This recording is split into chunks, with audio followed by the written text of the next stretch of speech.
মেয়ের জন্মদিনে দুপুরে কি রান্না করেছি চলো দেখে নাও। 5 রকম ভাজা, লাল শাক, কুমড়ো, ঢেঁড়স, আলু, পটল আর ভাত আর পোলাও করেছি। এই যে চিকেন, কেশর পায়েস, 5 রকম মিষ্টি, চকলেট চিপস দিয়ে সাজিয়ে দিয়েছি। আর ওই যে চিংড়ি ভাপা আর পোস্ত রুই। আর এই যে দেখো কত রকম দিয়ে একসাথে সাজিয়ে দিয়েছি।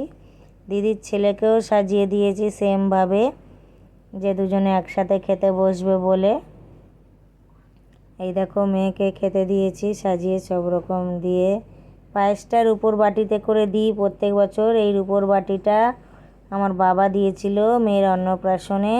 তা প্রত্যেক বছর জন্মদিনের দিনে এই রুপোর বাটিটায় বার করা হয়, দেওয়া হয়। মেয়ে তো একটাও ভাজা খাবে না, নামমাত্র এইটুকুই নিল, আর খাবে না, সব তুলে দেবে। ও ভাজা খেতে একদম পছন্দ করে না। সকাল 6টা দিয়ে উঠে এত রান্না করতে করতে আমি তো টাইম আর পাচ্ছি না। এখন 3টে বেজে গেছে।